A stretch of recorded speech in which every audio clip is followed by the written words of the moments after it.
Hello DIY fans.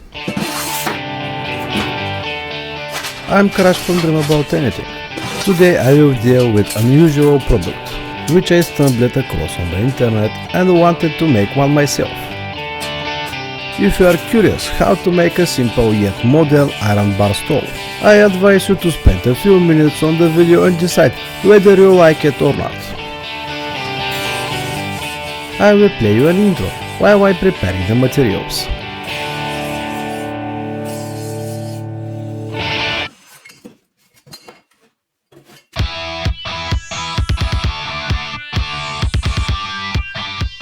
I thought the task would be easy.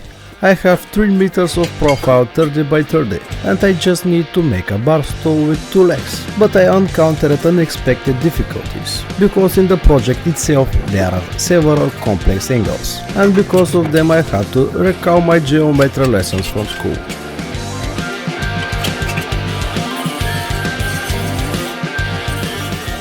After preparing all the necessary materials, I have calculated and cut everything twice. I start by assembling the first part, a square 30 by 30 centimeters. I make weak welds and check the diagonals, whether the desired square is obtained.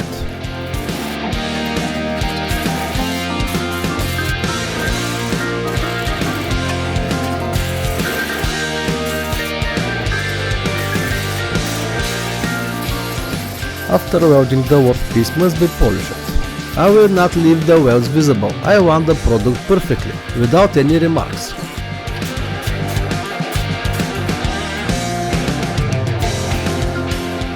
I prepare both legs on the chair. I need to place them at 45 degrees to the square. They will both be legs and serve as a back on the chair.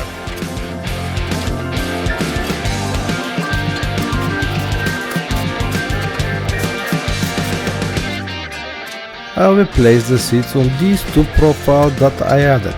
Their length is about 20 centimeters. And the legs are 1 meter long.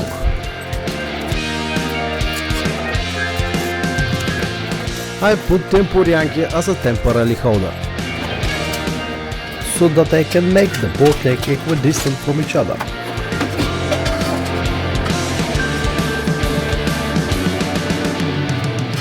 This is where I started to wonder where exactly the 90 degrees angle should be. I was stuck for a moment and couldn't figure it out where the problem was.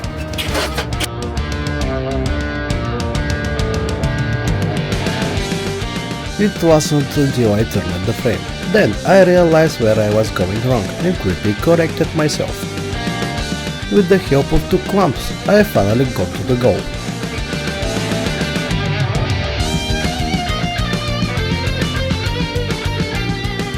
I clamped everything to my makeshift iron table. Using the clamp, I was able to rough adjust the tiles and angle as I wanted, and with a little tapping for fine adjusted, it worked out perfectly. The result so far is this metal frame. The next step is to fully weld it. And while you're watching me weld, you can hit a like. If you like such videos, check out the YouTube channel for more. You can also follow me on any popular platform you want. Just type Dream About Anything into your search engine. For the welds I use a Parkside welding machine. It often makes me angry, but I'm grateful for it works. There's so many flaws, but it's good for the price.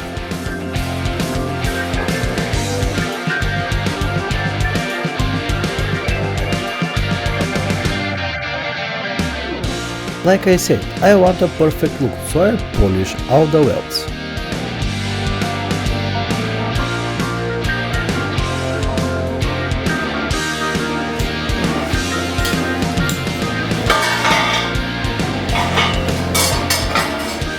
I will put into a test with my modest 90 kilos.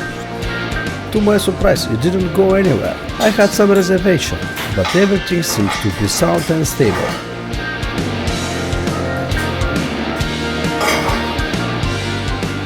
Time to paint it.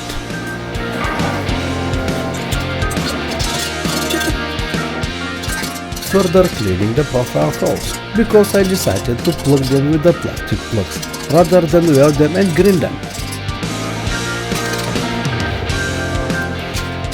I choose matte black for the color. It is the best at hitting floors. I learned this from an old painter of designer furniture.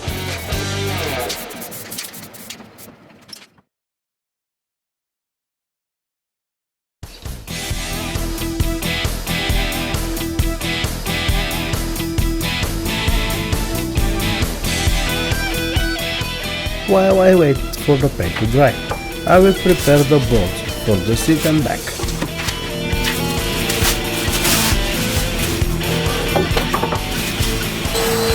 I haven't made many chairs, so the dimensions I choose may not be the best. I sand the boards perfectly smooth. I could have made them from a pallet, but for such a stool, I cannot use low quality planks. I wonder if anyone makes sandalwood or pink quality pallets. After sanding, I apply clear varnish to both boards.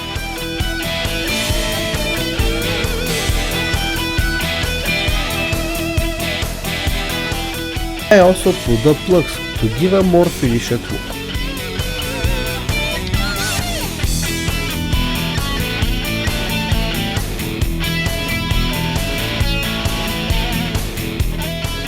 And after much searching, I was able to find enough identical bolts.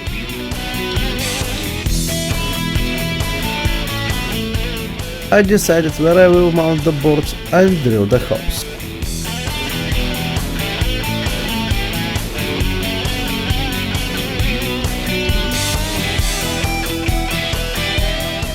I put in carriage bolts and tighten them tight.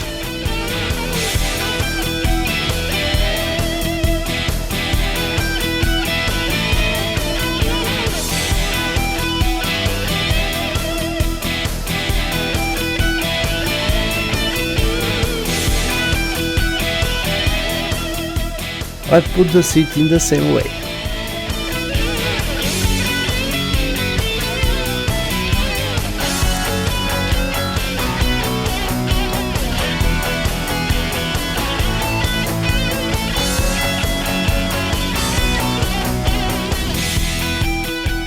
Finally, I cut the protruding parts on the bolts for a safer and good look.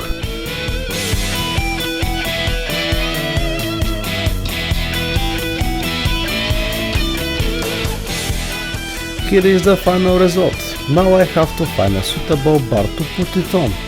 If I fail, I will have to create it myself. But then I will have to make more such stools to line it up around the bar. From the side it looks quite unusual. Write me below in the comments your opinion about this chair. That was from me, Dreamers. I'm Crash from Dream About Anything. I will see you again in the next video, and I'm going to sit here a little longer. Thank you for watching.